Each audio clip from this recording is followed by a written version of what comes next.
Welcome to the Endurance Diet Podcast. Our mission is to share the key principles that structure our approach to endurance training and coaching. I'm Jim. And I'm Katie. Katie, we're coming in hot and we're coming in cold. You know why? Because it's New England spring. It is New England spring, and that means that you don't know what you're going to get on any given day. Today it's beautiful, but I'm not even going to say it's beautiful because who knows when this airs in a week or so, it could be snowing. It was basically snowing yesterday. I think it was snowing in Lake Placid. Today it's nice and sunny. We both went out for big bike rides. So I don't know. I just don't trust anything and I don't trust anyone at this time. So I'm trying to be very, very careful. I just like that Mother Nature just gives me a chance to display my full array of biking outfits. So yesterday I was in my winter coat, which I didn't think I was going to wear again this year, which was awesome. And the winter tights, which I had made a mistake last week of putting up on the top shelf and cleaned them up, put them on the top shelf. I was like, I'm not going to need these again. Of course I needed them again. And then today I was like, okay, where's my summer outfit? So I feel like I'm like, on like a bike, cyclist runway model here with all my like bike gear. I will say this is also a little bit better from a laundry perspective because sometimes I run out of the winter gear if I'm wearing it like every single day and then you need to transition. But here, like you can just wear every single thing that you own in a given week and it'll be a great experience. So anyway, things are going off. We got half marathons that happened this weekend. We got marathons. We had race simulations. We got a lot of stuff going on here. Like things are busy, aren't they? Yes, they're super, super busy. And I think that has led to kind of a lot of different insights and yet another grab bag episode. You can expect that we're going to have a lot of insights and a lot going on basically from now until September because it's peak race season. And that's really, really exciting for us as coaches. So we've got a lot of different topics we're going to cover today, some of which actually we didn't get to a couple weeks ago. So maybe I'll first read off the insights I'm going to cover. Jim, you'll read off yours, and then we'll address them in kind of a back and forth for the rest of the episode. Sounds good. Yeah. All right. So I'm going to talk about, first of all, troubleshooting low motivation and fatigue. This is something I wanted to get to previously that has come up with a couple athletes. So what are the questions I'm asking? How am I asking them? I also have a question to riff on, which is the pros and cons of doing structured intervals outside versus organic intervals outside, as well as thinking about intervals inside, specifically on the bike. So we'll talk about that. And then finally, I've got another Steve Magnus quote that we're going to talk about related to high pressure situations of discomfort. This is almost becoming its own like Steve segment where we just talk about really good stuff that he has said and riff on it. But it's all about how to have a calm conversation with yourself to kind of get out of these situations of high pressure. We love talking about Steve. Mine, I'm going to do. So my first one is how to organize all your calories in one place for big rides. We're going to talk a little bit about fueling and kind of what that looks like. We are going to talk about possibly taking a little bit more rest and recovery after a race or a race simulation, and also getting more out of yourself with a race or a group ride or training ride. But I want to start with the theme here, which is it is spring kind of, and we are actually starting to get some hot weather, and things start to get a little bit funky when things get warm, and suddenly you've been doing, either intervals inside or you've been doing intervals outside, and say it's very cold, and suddenly we get a day that's 75 degrees. So what do you do, and like what effect might that have? Yes, I think that's a really important insight. And the biggest take home kind of in all of this is that your numbers are not going to be the same as they were when it's a little bit cooler out. And it's going to take a little bit of time to adapt to that. I find that sometimes that's even more hard mentally than it is physically because you're like, hold on, my fitness was going really well and it was all trending up and everything felt amazing. And now I can't hit those watts on the bike or I can't hit that pace on the run without my heart rate going totally crazy. So the first thing we'll say is that yes, you're going to feel rough. And yes, that is totally normal. You're just not adapted to the heat. So Jim, what are you telling your athletes when people are like, this was a disaster on the first 70-degree day that we get?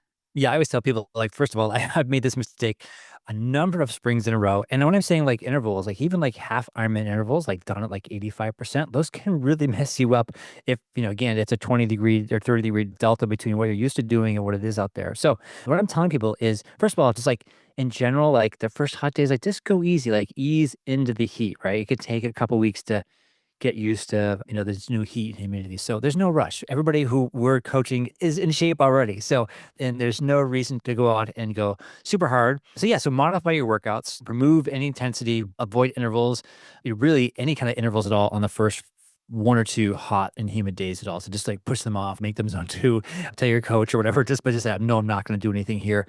And then on the bike, what I'm really focusing on is drinking at least one water bottle per hour and consider more if it's hot. And we should be doing that anyway, but it gets super critical this time of year. On the run, if you're overheating, like take a walk break. That's always a great thing to do. And for many, many reasons, if it starts to get, hard mentally and physically, just take a little walk break. So it's better to finish strong than to sort of crash mid run. And then sort of go back to the golden rule. which we talk about a lot, is like never do anything in training today that will jeopardize your ability to train tomorrow. This is all really, really useful advice. And keep in mind, too, that heat acclimation is a thing. So it's not going to be this bad forever. I do think, though, that it's sometimes challenging because it gets hotter as you are acclimating. So you acclimate to 70 degrees, but then you get the first day that's 80 degrees. And yes, that might feel just as bad, if not worse, as the first 70-degree day. But just trust the process a little bit and know that by the time you get to race day, it's going to be a little bit of a different situation where you will have aid stations all over the course that can help you cool a little bit more effectively. So don't assume that your fitness is gone. It's not going to work out. It will be rough. Just think about how different those stimuli are. And we as coaches will definitely help you come up with a plan for staying cool during the race. That's definitely another segment we could do down the line. Yep. My favorite cooling hack that you discovered on one of those races, I think St. George, was on the bike, stopping at the aid station and saying, "Hey, do you guys have any ice?" And they're like, "We got ice." And you just like shoved it down your trike. And I'm like, "Wait, they have ice at bike stops on Ironman? What? What's going on?" Yes, that is absolutely one of the best hacks that you can do. If it's that bad, if you're dying in St. George or Hawaii or wherever that is, they will put ice down your kit. And you basically want to hug the volunteer that does that. It's the best feeling ever. So be prepared for that. Okay, Jim, maybe I'll go. So this is a little bit related, just thinking about not feeling so good. I could do my insight on troubleshooting low motivation and or fatigue. I've said this a couple times before on the podcast, but I think anything that tends to last longer than say 3 days in a row when it comes to really just not feeling motivated, feeling a lot of fatigue, feeling really sore is sort of a red flag. 1 day of that, 2 day of that, it's a little bit more kind of this is just run of the mill what you're gonna experience from a lot of training. So when I have an athlete that 3+ days in a row is saying, I'm super fatigued, I'm not motivated, this is not going well, there is sort of a roll down of things that I'll ask them, or I'll just ask myself if I'm experiencing that too. So first one that I would say the most common is, are you either underfueling or overtraining? Physiologically, those are basically the same thing. It just means that there's an imbalance between the calories in and the output. And there, I mean, the good thing is the fix is pretty easy. It's just you need to eat more and you especially need to eat more carbs. I think a lot of athletes may not realize that you can be in an energy deficient state if you're just not taking enough carbs. Like you could be getting enough overall calories. Maybe it's from fat and protein, but if you're not taking the carbs to support the activity that you're doing, you will probably not feel so good. So that's the first thing. And I will say too, if you're feeling bad, like just start with carbs, just do that first and see if it does anything. But if it's not that, a couple things to think about are sleep. So if you're sleeping, not that well, or if you're sleeping a lot but not really feeling refreshed, that might just mean that there's too much stress in your life, or there's something else going on under the surface that's not letting sleep be kind of a restorative moment for you. So think about ways to lower that stress and optimize the sleep. LSS, of course, could just be on its own something that's contributing to a lot of low motivation and fatigue. Remember that stress is stress is stress. So life stress is going to impact you in a similar way to a really, really hard workout. It might not feel exactly the same, but it's going to make you feel probably less motivated and more fatigued. I will ask athletes about different types of potential vitamin or nutrient deficiencies. So I think it's helpful to get semi-regular blood work, checking things like iron, especially for female athletes. Vitamin D hopefully is going to be a little bit better for people now that you're getting more sunshine, but in the winter, that one's totally real. And then things like magnesium, athletes can be deficient in as well. Some thyroid stuff, so get that checked out. Female athletes, I'll usually ask about cycle phase. That can definitely be a contributor to fatigue, especially in the second phase of your cycle. But the point is here that we as coaches can help you. So if you're feeling that low motivation, fatigue overall, we can sort of run down that list. And sometimes we can also have a bird's eye view of, hey, you've been pushing really, really big loads and we haven't had a good recovery week anytime, in the last couple of weeks. And then we can say, let's tweak those workouts. I think sometimes it's easier to have somebody else say that for you than you deal with it yourself. So let's generally just try to nip things in the bud before they get bad, but feel free to kind of go through this checklist yourself. And then maybe you can troubleshoot too, like, hey, is there anything that I can change here to try to turn this around and not let it turn into like a total burnout situation? Yeah, as a coach, it's interesting because I think earlier in my career, I would always program in a recovery week. And I'd say, okay, we're going to go 2 weeks on and 1 week off, or 3 weeks on, 3 weeks off. And then I just learned over time what happened is that people are busy, right? And so they go on the travel and they got business travel, they got that family travel, they got this and that. I found out that when I was trying to schedule these recovery weeks, it was just getting interrupted by like, oh, well, but next week I'm actually going to be traveling. So then we'd end up switching things around. And so kind of went the other way, which was say, I'm just going to kind of program, like keep programming things, but keep telling me how you're feeling. And maybe it's 2 weeks, maybe you go for 5 weeks, but at some point, yeah, we're going to take a break. And either it's going to be organic break, like travel or whatever it is, or terrible weather or something, or just we need to take a break. And so I feel like that works better. But I mean, out of that list, I'm just kind of curious. I have that list of things that you said. Like, which one do you feel is the most common reason for people saying, I feel flat? Yeah, that's a really interesting question. I mean, I think probably the modal reason in my entire career of coaching and being an athlete probably is an underfueling thing. I think so many people are underfueling, but I will say that has been less of a thing in the last year compared to any other year that I have coached, just because I think we've been pushing so hard as coaches, high carb fueling, and I'm giving athletes instructions on every single long workout over, say, 75 minutes. It's like, what carbs are you taking in? How is that going? So I think that's come down a little bit. I have been surprised at how high different types of vitamin nutrient deficiencies there are in athletes, especially my female athletes. I think probably more than half of them have had iron deficiency at some point, and it doesn't need to be iron deficiency anemia. It can just be low ferritin, which usually doesn't feel so great. So that's something worth checking out. And then finally, I do think life stress impacts everyone at different times. So that one's going to be pretty common as well. And sometimes if we can sort of think about how many cylinders are you firing on right now and how can we kind of change the workouts so you're not fully firing on those until the life stress kind of blows over is important. And then for some people too, I think it's even important to think about, hey, if your constant life stress, if your life is just so busy or work is so busy or family is so busy, is so high that you can't really ever recover from it, then I don't think an Ironman is a really good choice. Like it might just be good to say, hey, let's train for a fun 5K, or let's do a sprint try this year, or let's do just a half marathon because just running is a little bit easier than trying to do swim, bike, run all the time. So that was sort of a big answer to your short question. It's sort of all of those three. Yeah. But I think the point about underfueling being a little bit less of a thing with this really big focus from athletes on high carb is really a good sign overall. Yeah, I agree. I'm seeing less of that too this year. And I think what I've started messaging as well is I say to people, like, I think we should just start with that. If you're an endurance athlete, you're probably underfueled or underhydrated. Let's just start there. Like, that's the baseline because we probably are. And something that I'm not going to talk about today on this podcast, but I've started testing something called the H drop, which is it's a hydration status unit that you put on your arm or you put it someplace else. And it tells you like how much sodium you lost, how much fluid you lost. And I have an idea as an experienced athlete how much I'm losing. Like I'm a heavy sweater, and so I've been wearing this thing, and going like, "Oh my word, I am a serious heavy sweater, and I am losing a ton of sodium." And so when you use this thing, at the end it tells you like, "Hey, go home and get a liter and a half of water or something with electrolytes and this and that." And so anyway, it's very interesting. I'm gonna play with this thing a little bit more and do more of a bigger breakdown on another future podcast. But I'm just amazed, like we're using a lot of calories and we're losing a lot of water and sodium and potassium out there.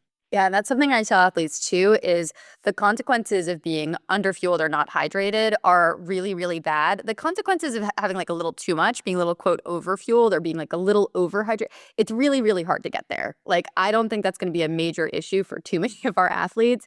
And so if an athlete is asking me like, hey, is this a concern? Usually I'm saying no. And no, that doesn't mean that you should like chug 8 gallons of water. We're not saying anything crazy like that. But at the end of the day, just living your life, if you're following general guidelines with high carb fueling, even so, it's really, really, really hard to break even. You're just not going to break even on some of these massive Ironman training days.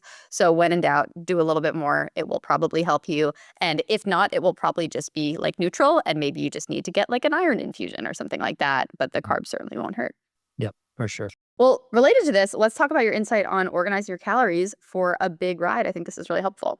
Yeah, this is kind of interesting. So sometimes we have this little thing we tell people, like, especially for Ironman athletes, we always say, hey, if you ever pretend to go outside for 12 hours in your lawn and just take all your food with you and just sit out there, like, how would you feel at the end of the day? It's just, and this is a way of saying to people, like, being outdoor durable is super important. But anyway, the other day I was thinking, like, okay, we've got a lot of big bike rides coming up with folks or just these big race simulation days, and people are burning, 3,500, 4,000 calories. And what we're trying to do is we're trying to replace about half of that.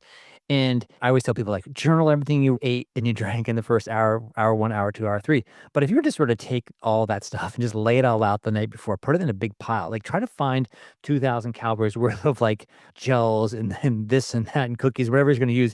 And you make that pile. It's a sizable pile. Again, like back to like most people are underfueled, are never going to be overfueled. This is a lot of calories in one spot. And I think just sort of shocking to put it all in one place. But I think it kind of helps too to be like, okay, well, tomorrow I gotta eat all this. Like this is a big pile. And how am I gonna do that? Well, this hour I'm gonna do, this stuff. And then this hour I'm gonna do this stuff. And this hour, this stuff. So again, this is sort of just a call to like fuel, get organized, have a plan. And then when you have a plan, You don't have to go out there and decide like, "Oh, what am I eating the first hour?" Like, I write it out. I just say, "Okay, I'm having this and this and this, these 3 things the first hour. Second hour, I'm having this, this, and this, and this."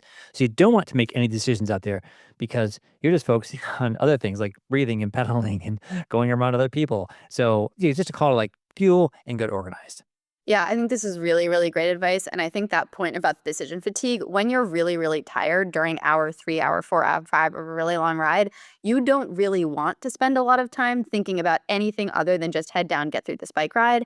And I find that there's often this feeling that people get of like, oh, I just don't even want to eat anymore because I'm tired. Not even because I'm hungry or full or not hungry or underfueled, overfueled, whatever that is. It's just I'm tired. And I don't really feel like going through like, well, I have this, I have a Rice Krispie treat, whatever it's going to be.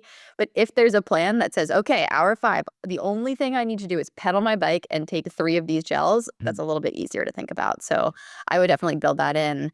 And one other thing to think about here is, Jim, how do you think about it if you're going to stop, say, like at a coffee shop or a cafe? You don't know exactly what you're going to get. I mean, that's sort of a fun decision to make unless you're really, really out of it by the time you get there. But how do you account for sort of surprise stuff in your overall training plan for a long day?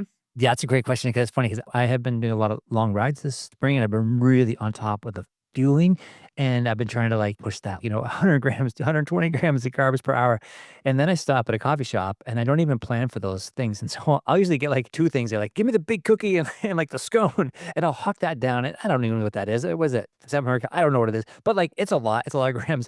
And then I always feel great on the bike. And I'm always like, well, maybe I did 200 grams of carbs this hour. I don't know. Like, but it felt great. So I don't really know what the limit is, but I don't know. Do you ever experience like, "Oh, I ate too much at a coffee shop on a long ride?" I always feel like that's about right. So I really seriously don't know what the upper limit is. Like, I don't know if I could do 150 grams of carbs per hour, but there are hours where it's probably close to 200 and it feels fine. So Yeah, I mean, I think they say too, like the longer that you go, the more you can actually absorb over time, not less. It's maybe just your brain that gets like sick of having the thing that you're having. So unless it's a race simulation where I say like, okay, maybe don't stop at the coffee shop because we are trying to see exactly how you handle your actual race nutrition. Feel free to layer in anything else and don't even worry about that in your overall spreadsheet of calories. Just count it as bonus. It's going to be useful no mhm. matter what. You're probably riding through a mealtime or whatever that is anyway. So I think there's a point to being dialed about it, but also think about the bonus stuff as being totally fine and good to go for. And then when you get back to, I think it's good to keep your wrappers. This is a hack that we put in the notes because you can then actually go through and see if you followed your plan or not. Sometimes it feels good to be able to get rid of all the wrappers halfway through your ride. But if you get home and you can say like, oh, actually, I did have 2 bars, 3 gels, 3 gummies, whatever that is. I think that's a nice way to see how well you followed through with your plan. And then you can log it in Training Peaks and we can give you feedback. So shout out to the athletes that are doing a great job of doing that. Yeah, people are crushing the journal this year. I'm so impressed. But something related to this, and it's not in our outline, and I probably was going to talk about it with the H drop thing a little bit. But what this has hammered home to me is that you really do need to replace half of half of your calories, half of your hydration, right, per hour. And it's very common. I do this all the time. I go for maybe you go for a 4 hour ride. In the first hour, you feel great because you just left home. You're like, I'm not hungry or thirsty at all.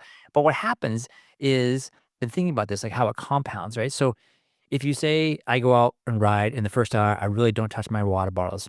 At the end of that, this H drop machine's telling me, okay, you just lost like 40 ounces of liquid. It's like, okay, well, I didn't replace anything. So then I look down and go, oh, it's now hour 2. I got to catch up. So, or try to catch up. But let's say I only drink 1 water bottle, that hour, right? So, okay, great, I did my job, but I'm still from behind from the first hour, right? So the score was basically 2-0, right? At the end of the first hour. And now it doubled, now it's 4-1 because I've got one water bottle. But that just starts to compound. And so at the end of the day, it's like you're so far behind. So we always say eat early, eat often because you can't get behind. You can't make that up. You really can't probably drink, 3 water bottles in hour 2 to make up for the things you just lost in hour 1. So it's super important. And I know it's really hard to like, I'm not hungry, I'm not thirsty. And at minute 15 into your Ironman ride, you're like, yeah, but I'm taking a sip anyway. It's really hard. Totally. And I think this actually leads really nicely into your other insight related to recovery because one other reason to fuel and hydrate really well during your ride is not so you can get through the ride, but so you can recover faster. So you're not like crawling into the house at the end and then you can't even move for the rest of the day. Like, yeah, maybe you executed on the ride, but you also want to be a person like for the rest of the day and hopefully the day after. But we are seeing athletes who are like, wow, that was really, really hard. And I was absolutely destroyed for the next 2 days. So how do you think about rest and recovery after a really big effort like a race or a race simulation? Yeah, so the first thing, right, is that I think for me, again, I'm a very experienced athlete and it's really difficult for me to find things that move my needle. And I will say that this year, the thing that has moved the needle fundamentally, I do not say this lightly, fundamentally is going after that 100 plus grams of carbs per hour. And I feel fantastic afterwards. And like, I'm a person, I can come home and actually, operate a lawnmower or something.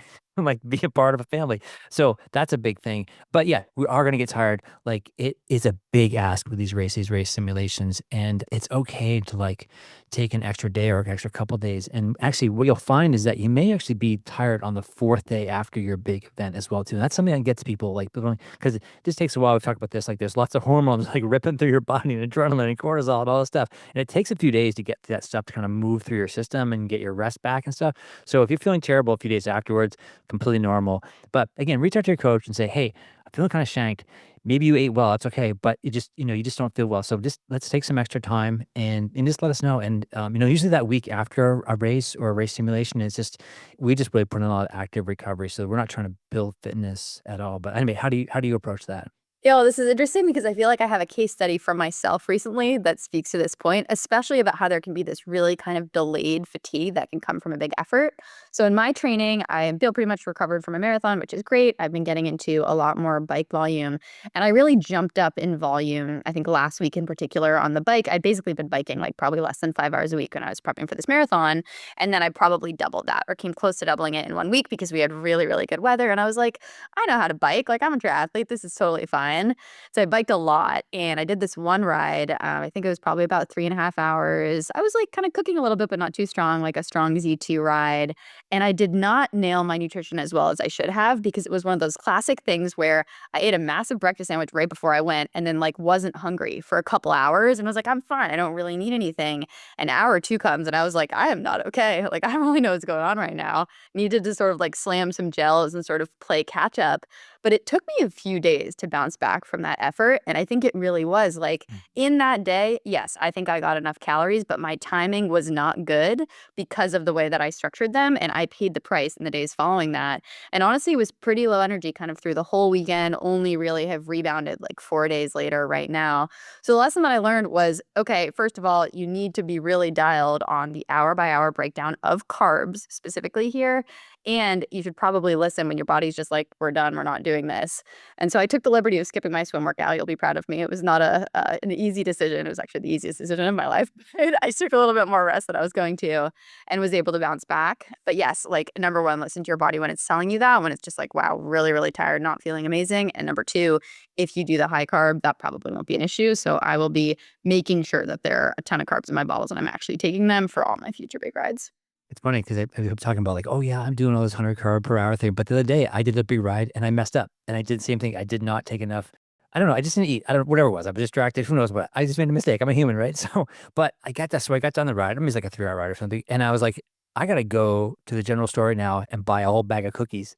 It was like, it's like, and like, that's okay. It's fine. Like nothing wrong with that. But it just sort of said that, oh wait, I got behind on the bike and now I have this massive sugar craving. So what I done in the store? I got a bag of cookies, started chomping them all the way home. And then I sort of had the sugar craving for like the next like 12, kind of even the next day. And I just realized that was just like I got behind and then my brain was like, you need sugar. You need a lot of sugar. And we're gonna stuff a bunch of sugar down your throat for like 24 hours. And I thought, that's probably not what I'm going for. Although I enjoyed the cookies though. Yeah, it's really, really, really interesting. And I think this is like, we can probably call both of us out as like, we try really hard to do this. And yet sometimes people still mess up and that's okay. And I think it's really valuable because you learn stuff and then you're like, I want to do it better the next time. But I think what I learned was if I want to optimize my performance, I can't mess around with this, even if it's just like a fun zone two ride. And that's the challenge with me too. This is going a little off topic, but I think when I am doing a race simulation or when I'm doing a big workout, I get super dialed in this mindset of like, we're going to plan out the carbs, we're going to do everything right. But when I go out for like a fun ride, even just like a big day in the mountains, sometimes I'm like, I'll eat like 3 M&Ms and be like, I'm Yeah, great. This is totally I'm fine. good. And then it's like, what are you doing? Like, this is not. So, anyway, all this is to say, if you're doing big adventure days, you need to be thinking about that in your race mindset, even though it's good to kind of take off your racing hat. The fueling hat never comes off, maybe is the big upshot of all of this. That's right. Fueling hat stays on no matter what, but Mhm. you can take off the pressure and you can take off the race mindset as long as you're still slamming those carbs. Yeah, no, I love that. The hat always stays on regardless of the situation. I think that's a perfect way of putting I remember that. So I gotta keep my fueling hat in my bike bag and I always remember like you gotta eat. Yeah. Mhm. Yeah. Well, actually, related to pressure, I just mentioned pressure and race mindset. Maybe I'll share this Steve Magnus insight related to high pressure situations of discomfort because I really, really like this. And this, I think, resonated with me how I was thinking about some of my recent races, my athletes racing. But Steve Magnus talked a lot about how to have a calm conversation with yourself when you start to feel that like pain or challenge coming on. So he was talking about a case where I think he was doing a track workout or something. And everyone knows that feeling where you're going out to do a hard workout and you start to just feel like, uh-oh, this is getting really hard. Like, this is no longer in control. I don't really like this. There's a lot of lactic acid. I don't know if I could do this anymore.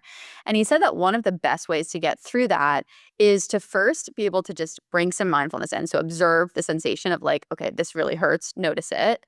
Next, you describe it. And so he said, emotional granulation is when we add layers to the feeling. When we know what it is, it takes the edge off it. So you can be really specific of like, my legs feel like they're burning a little bit. Like that hurts. I don't love the feeling of my legs burning.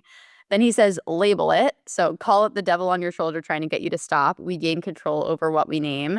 It's almost saying, like, okay, this is that feeling. This is the burning legs feeling. This is the lactic acid. I know exactly what this is. Yeah. And then he says, talk back calmly. Talk to it like you would a friend giving advice. Research shows shifting to a second or third person creates psychological distance, which allows us to turn down the inner alarm. Even better, take that inner voice and make it outer. So you can even say, like, all right, legs, like, yeah, you're hurting right now. This checks out. We are doing some hard things. And he says, ground yourself in the present. So you can shake out your arms to reduce tension, take a few deep breaths to remind you that you're still here. Kind of depends what you're doing here. I think if you're sprinting on the track, maybe you're not going to shake your arms around, but there are ways to ground in the present, which can also have to do with changing your focus. That's another thing he says. So look at something. I am running to the next street light, or I'm going to focus on the competitor in front of me, or I'm in an Ironman, I'm getting to the next aid station. And the way that he summed all this up is in just a couple words. If you're in the middle of that tough interval, you can say something like, this is starting to hurt. Makes sense. We're running fast. And there you've created this psychological distance between you and the thing that you're experiencing. And the reason that it's important is because you've then kind of put some space between the stimulus, which is hard running, and the response, which would be to slow down or stop. You don't actually have to do that. You're validating, like, yeah, this kind of hurts. There's no judgment about it. There's no panic about it. There's just presence.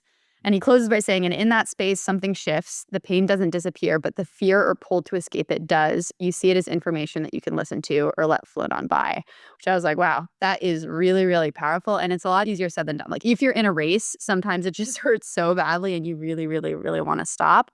But if you can think about just going through these different things or having a mantra that's basically just like, yep, this hurts, makes sense, running fast. I think that could be really, really powerful with just helping you kind of break through that urge to stop and knowing that pain is a mental thing. Your brain is sending signals to the rest of your body, and you can actually interrupt that signal. And I love that too, like, just it hurts. That makes sense, like, just, like, I love it just, like, how nonchalant that is, Mhm. like, your brain's screaming, like, "This is horrible." You feel like you're and your brain thinks you're under threat because that's the way we've been designed, is, like, we have evolved to think a lot of things are threats because they were for hundreds of thousands of years, Mhm. and now they're not anymore because 'cause we're indoor cats. But for a long time, we weren't indoor cats, we were outdoor cats, and there are a lot of other outdoor cats who wanted and even bigger cats who wanted to get us, so it all comes back to cats. But it's interesting. So Steve had something, he had a follow-up to this, which is a psychology of performing. I put a link here, but I mean, in there he talks about like how we've evolved, and then eventually we evolved to like use tools and math and logic, and so we can use the conscious part of our brain. So the subconscious part of our brain is the one that's saying, "Hey, this is really hurts. This is a threat, right? And this is what's going on through your head. Like we need to stop because it's a threat." Then you go to your conscious and you say, "Yeah, it makes sense. That's fine too." And one of his points he makes in this article is that the more of this that you do, the better you'll get, right? And we always talk about this, like, people should race a lot. And that's like your local 5K or turkey trot or an Ironman or an ultra, whatever it is. But like race a lot because you're going to get experience. And that through that experience, you're going to face lots of different situations. And then you can see patterns emerge over many, many, many races. Whereas beginners go in with usually have like one plan. And when things don't quite go to that plan, which they rarely do, then a beginner's like, okay, now what the hell do I do? My race is blowing up. What's going on? This is too much. And so you just sort of short circuit, right? And you sort of panic. Whereas an experienced racer is like, oh, I've seen this before and I saw this happen 3 years ago in another race and I got boxed in and blah, blah, blah, blah, blah. And this is what happened. And this is what I did. So just a shout out to like, do more racing, and again, like when I go to my local 5K, turkey trot, I feel the same, sort of that same sort of threat, if you will. Like in my brain's like, this is a threat, things are going on. And meanwhile, I have to like calm myself down. Like, no, it's just a local turkey trot. Like it's fine. But again, like just going through that motions of it really helps me sets me up for other races. Yeah, this reminds me, I mean, I think I talked about in the marathon episode how it hurt a lot for sure. I'm like in this race, it's mile 20 and I'm really not feeling fantastic. But something so helpful for me was to just say, I've been here before. Like I know this Yeah. feeling. And Mhm. all those other times I felt this feeling. Maybe it was even worse because it was an Ironman, but I felt this feeling and then it was actually okay. And I finished because that's what I do. And so if you put yourself in those situations and then every time you push through, and this can actually happen in workouts too. Like everyone has had those workouts that push you to your absolute limits and you're like at the bottom of the well and you survived it. I think that's where you get kind of the resilience data points to say, okay, like, yes, this hurts and I can do it again instead of this really hurts and I need to stop. That's all just coming from the training and racing experience.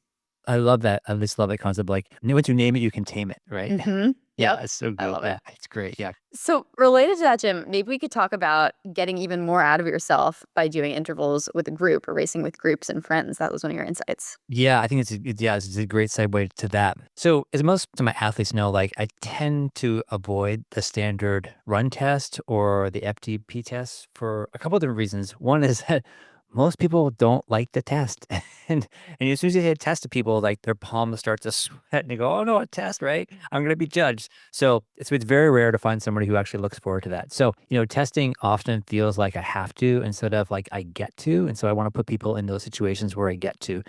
And also, solo testing rarely reveals your full potential. And we as humans we're wired to work hard together, and it's really our sort of our tribal DNA.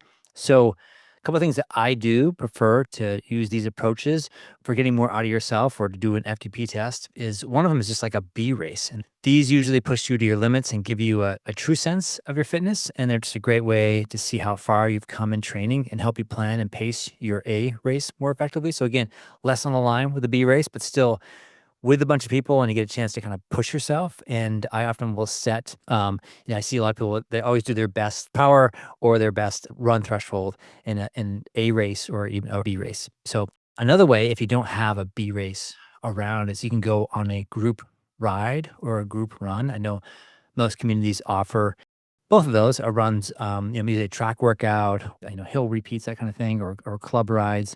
And again, these are really excellent opportunities to break out of your own head and get out of your trainer and push yourself along with others.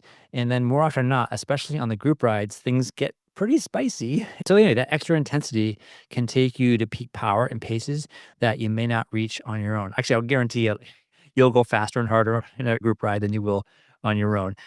Just something about chasing people or being chased really brings out the extra power. And the other thing I like to do is grab a friend, just to do intervals with a friend, and then some of my best number powers this spring have come from just doing intervals with friends or just riding alongside. Then when the pace gets unexpectedly picks up, so for example, like I increased my 5 second power by nearly 60% and improved my best 1 minute power by 15%. So in that same session, my average 1 minute power interval went up by at least 10% just by doing them with a friend. So again, we're talking about some big numbers here when we're trying to move the needle like, 1%, 2%, 3%. You can see a 10% jump or 15% jump or even a 60% jump in some of these numbers when you're just doing them either with a group or a friend. So anyway, these are just huge gains and something to consider as triathletes. We have very limited time, especially Monday through Friday. But again, if you get a chance to go ride with the group, run with the group, it's such a great way to avoid your test, find out what your true potential is, and just working harder with the people will bring out the best in you. Yeah, I love your point on B races specifically because I've had a couple of athletes do that recently. And I think part of the reason that's really powerful is that you get this adrenaline boost that I don't think you get when I just drop like FGP test into your training peaks or do the 2 by 10 minute run test. I think sometimes the energy associated with that is a little bit more just nervous. There's nervousness and there's excitement. I think that's actually just nervousness or anxiety. And sometimes that can be motivating, but sometimes I think that can actually kind of wreck your test or give you a much worse experience than you would have otherwise had. So if you're interested in B races, definitely talk to us as coaches. One note on B races is often that won't have the same type of taper that we would do for an A race, or especially like a C race. We might not even taper at all. It's almost like a workout. I had one athlete absolutely crushed over the weekend where she was doing in New York. If you want to run the New York Marathon, there's like I think the 10+1, something where you run a lot of races associated with Yeah. the New York Road Runners. And we talked about how she's got an A race that's a 70.3. We cannot race 10 races hard in the build up to the 70.3 if she wants to do the 70.3. but we're definitely going to run 10 times, a whole lot more than 10 times. And so we folded in. Some of these are like, okay, you're doing a zone 2 5K today. And this time she did a workout within a half marathon. So we did Mhm. like 2 by 3 miles at half marathon pace. She stuck to it exactly. She actually broke her half marathon PR in the context of this 2 by 3 workout, which was so cool. And I think she said like it's the adrenaline that can really help with that and can just like move you along with the crowd. So groups are great, friends are great. I think B races are especially useful for any type of this testing. Mhm. Mhm. So maybe we'll jump now. We were talking about different types of intervals and pushing yourself. I have a question for you, Jim, that I've been thinking about a little bit, and I have some thoughts on too. What are the pros and cons of thinking about either doing structured intervals outside versus organic intervals outside? And this has been coming up because a lot of athletes now are transitioning to outdoor riding. I find that when I ride outside, it's really hard for me to motivate to do like super structured intervals. And so sometimes I'll say, like, okay, I'm just going to chase a couple Strava segments or I'm going to pick it up here and there, but I get the sense that I'm not necessarily hitting as much intensity as I would be if I was going to do kind of stuff on the trainer. So the way that I've broken this up is I am doing a sweet spot progression on the trainer. I will get on the trainer at least once a week and do my sweet spot work. Everything else is kind of either endurance outside or Strava segment pickups or just different types of base. But how do you think about doing either structured intervals outside versus organic ones versus just not doing it at all? Yeah, I love this question. It's such a good question. I think we've been asked this so many times in the last because as you know, as it gets warmer outside, people say, "Hey, I'm riding my bike," and I had this conversation today, and I've written an answer here in the outline, but I've also changed my answer a little bit because I had a conversation this morning with one of my newer triathletes, and she's just not that familiar with her bike. So she's like, "Okay, so now I've been on the trainer. Now what do I do when I go outside?" And I was like, "Oh, wait, hold on. Like you haven't done a lot of outside riding." So first of all, context. Like, where are you in your progression? We have like a level one athlete we talk about, right? Just folks just getting into triathlon, and maybe they haven't ridden their bike that much. So I said, okay, you know what we're gonna do? The next 4 to 6 weeks, as you get outside, we're just gonna ride our bike. And we're gonna practice clipping in. We're gonna practice braking. We're gonna practice. She's in New York City, so it's like okay, there's a lot of cars, safety first, that kind of thing. But like, there's a lot to learn. So I just said, forget all the intervals, right? Like, we're not gonna do any intervals. We're just gonna go learn how to ride our bike, and hopefully in 4 to 6 weeks, you're gonna say, "Hey, I'm feeling more comfortable on my bike." So I think that's that kind of the first thing. So say level one athletes, like just start off by just getting comfortable on your bike. And then if you're like level two, level three athlete, it's a very interesting question. So, I'm not a big fan of a bike trainer, but it pains me to say that the bike trainer is really where the power is built. So I think like the ideal world is Monday through Friday, you're still doing like either one or two on the bike trainer because it's so focused and so time efficient. But then getting outside on the weekend to build up that outdoor durability. But if you're like me, who likes to go outside a lot when it's a little bit cold, what I have found is that in order to do intervals outside, you really have to be very specific. You have to find certain stretches of road, certain hills, and say, okay, this hill here is good for 5 minute intervals. This hill here is good for 8 minute intervals. This hill is good for VO2 maxes. This hill is good for. So you have to kind of search around a little bit, right? You have to be very specific, and you have to be willing to treat the outside like a trainer. And you have to just go, and your map on Strava may look weird because because you rode out to some place, you did hit intervals up and down, and you rode back, and it's like, that's not a loop. What's up with that? But find these places around your area where you can do the certain types of intervals, sweet spot, whatever it is, threshold, VO2s, and just, to go back and forth because I think that's really the only effective way. I have often said, "Oh, I'm gonna go out and just ride for, 3 hours and I'll get sweet spot in." And every time I do that, I come back and I look at the data and I say, "Okay, my plan was I wanted to do say 25 minutes in sweet spot being like about 90% of my FTP." And I'll look at that and I'll think, well, I'm looking at my power meter a lot and it says I'm in sweet spot. So I must be doing sweet spot. So I come back and add up the number of minutes in sweet spot. And it turns out like I was there for like 12 minutes. Of course, in my brain, I'm like, oh, I'm here all the time. I'm doing a bunch of hills. I'm hitting it really hard. I'm getting this thing. But in fact, I just never accumulate that much time in the zones I really think that I'm doing. So again, I have to go back to, okay, great. If I really want to do work outside, I have to go find that hill and I have to actually be very specific about it. But anyway, how do you think about it? No, I think that's exactly the answer that I was looking for, honestly, because I have this question for myself. I've been trying to figure out, like, I love being outside and the weather's so good to be outside. And how do I do this? But I think you're exactly right that if you want to get the work in, you have to treat the outside like a trainer. And for me, I'm not always up in the River Valley. I'm sometimes in the Boston area, which can be flatter. It can be really, really hard to find good, safe terrain to push hard on. So I think that's why if I want to do this very controlled, specific sweet spot build, I'm probably going to stick to at least one trainer ride per week. I mean, we're still in that season where I can sort of plan to do that on the rainy days, so I don't feel as bad about the fact that I'm inside. But at the end of the day, I think that's where I'm going to build power.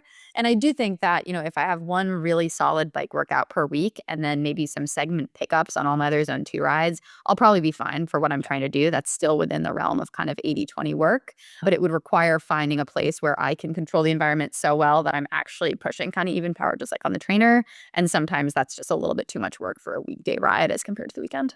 It just pains me because when I spend a lot of time on the trainer and I go outside after that, everything feels so easy. And then things seem to get harder as the summer goes on. I'm like, damn it, I hate your trainer because I should go back inside. And then you realize when you go back inside on the trainer, in the fall, winter, and how hard those first, even just zone two Yeah. rides are. It's like, oh, this is so demanding on my pedal stroke. And you realize, okay, I did build durability and I can go out and ride my bike for a long time, but am I as strong as I think I am? Like, I don't know. So, Well, actually, on that, this is a nice segue to talking about fatigue resistance, especially in the context of biking. So, do you want to share that insight that you have from the Daniel Rowland Substack post? absolutely, yes. We love to talk about physiological resilience. Sometimes we call it durability or fatigue resistance, but there's lots of talk around this now. So I put a link in here to Daniel Rowland, and if you're interested, he's a guy who reads a ton of these studies and then just sort of bundles them up and summarizes them. So anyway, he has a free Substack. If you're at all interested in endurance sports, like just pay the $50 because it's amazing. He does all the reading for you. It's like having Chat GTP. But anyway, he said here, there's sort of three, main factors for building up resiliency. And one is just, and we talk about this all the time, which is just long-term consistency and over several years is just linked to improved resilience. And yeah, we know that check. um, Number two is prolonged sessions that include race pace or higher intensity efforts under fatigue appear to enhance resilience. And again, we just talked about that. Like, yeah, you got to go out and do some intervals. Sometimes you got to work a little bit harder. And number three, we talk about, again, we talk about this a lot, which is like heavy strength and plyometric resistance training helps maintain physiological capacity over time. So again, all these things will not become as a surprise to any of our listeners. But anyway, I started thinking about this and thought, what are some of the practical long bike workout ideas? And so a few ways that I apply this in my training is that, so I think about climbing late in a ride. So I'll choose a long route where the first half is a little bit easier. And then I'll save the majority of the climb for like the final hours. So that's a great way to sort of like burn off some calories. Hopefully you're feeling along the way, but then get a little bit tired and then challenge yourself with some organic intervals, maybe so a long hill or multiple hills where you're going, for 10, 20, 30 minutes long, climbing late. Great way to build resiliency. Another way to do it is look at the weather map and see which way the wind is blowing. And so sometimes I will choose a route and I'll say, okay, there's a tailwind. I'm going to take a tailwind out. I'm going to go pretty far away and then I'm going to ride that headwind back, which is psychologically is very, very hard to do. You're right. It's maybe you ride up someplace that's 25 miles, you turn around and go, oh my gosh, I got 25 miles of headwind. But again, it's a great way to challenge yourself in the second half and build up resiliency. Another thing you can do is I call it progressive intensity. So on a flatter course, ride the first half at sort of like Ironman intensity, which is like 65 to 75% of FTP. So just pretty easy. And then start adding half Ironman intervals of like 80, 85% of FTP for like 10 minutes or 20 minutes with some recoveries during the back half. So again, go out, ride easy, ride home with a little bit more intensity to it. And then the last one here is a climb to workout, which is like ride very easy for like 60 to 90 minutes to a long hill. And then complete a tempo or a threshold effort at like 90 to 100% of FTP for 20 to 30 minutes. And then afterwards, spin home in zone one. So again, these all have a very common theme, which is like go out and easy and then turn around and work hard on the way home. I like this because we just talked about how, like, well, it's a little bit hard to do organic work on the bike, but these are actually a lot of ways to do organic work. So I think as long as you're building in that type of structure and maybe getting creative with like, what is the terrain? What is the weather? I think the Upper Valley in particular is an amazing place to do that because there are so many hills. If you live somewhere without hills, it can be a little bit harder, although we've seen people do great work with winds as well as progressive intensity. So yeah, thanks so much for sharing these. And one thing you do with a headwind too is you can, if you live in someplace that's flat, you can do big gear work and just, crank away, go out again. If you're in the Midwest, right, you have a lot of wind and you go out with the tailwind and again, go out, I don't know, 10 miles, 20 miles, 30 miles away, and then turn around and come back, put it in a big gear and just grind away at 60 RPM, not all the way back, but like, you can take breaks as well. But that's also a great way to do that as well. I love it.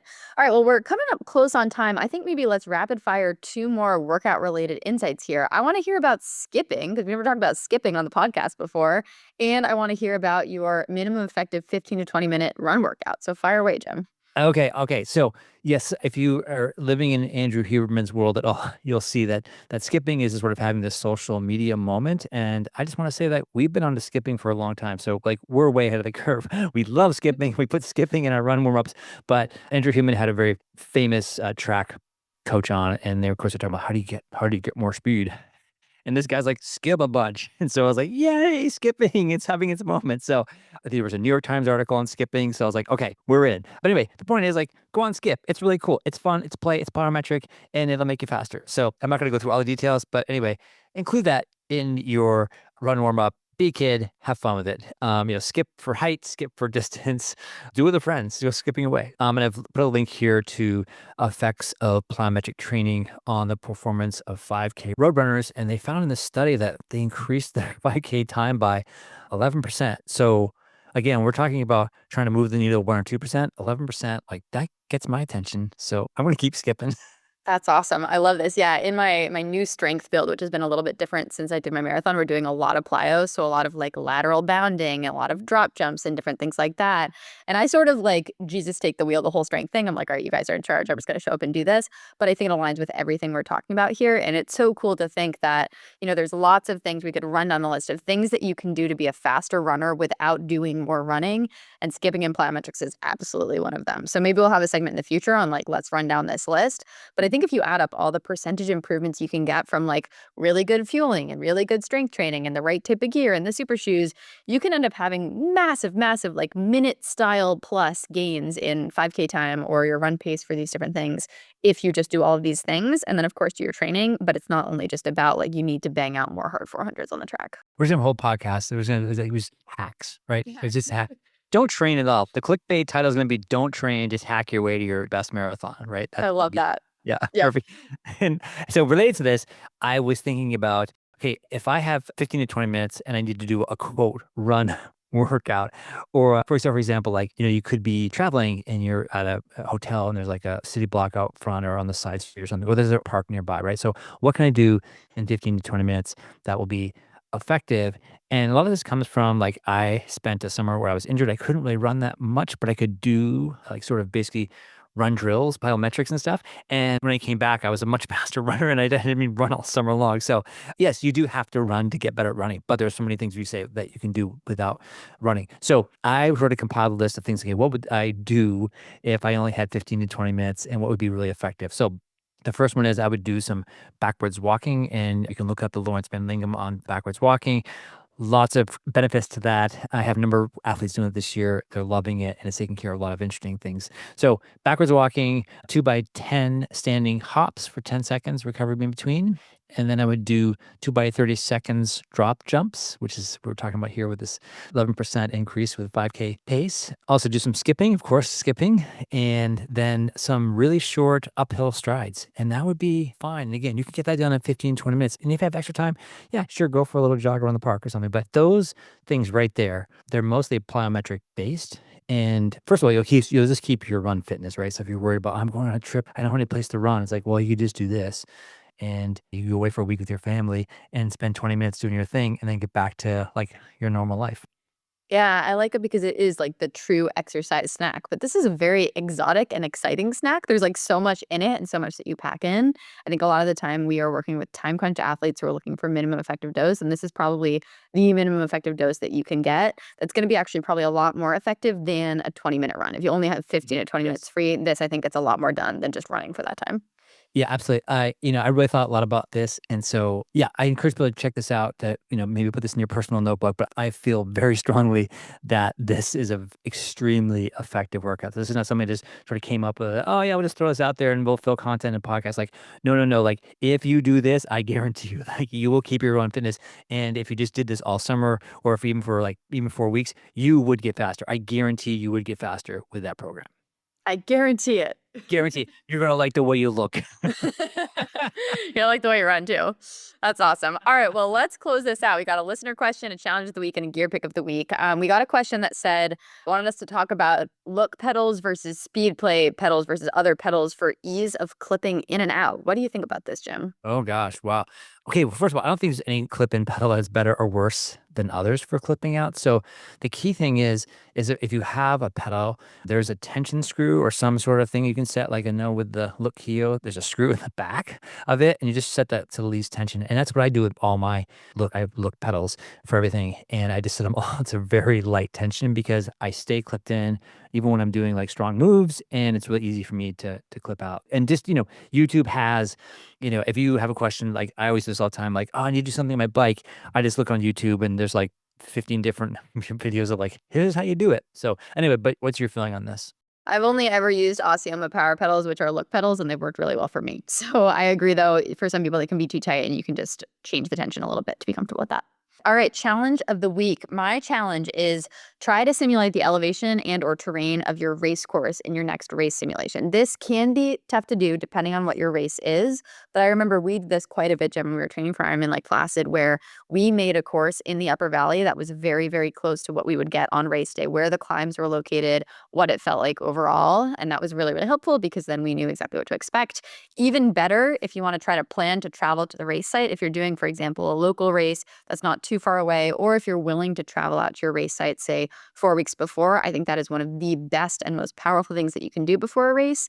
I think this is most useful for biking. It's nice for running, depending on the run. It can be nice for swimming if you can get in the open water, but especially for biking, the only way to really be prepared for that type of terrain is to experience it. So if you can't do that, study the course very intently and try to replicate it. But one of the most valuable things we have done, again, leading up to Ironman Lake Placid, is go to Lake Placid and know the course so there are no surprises on race day.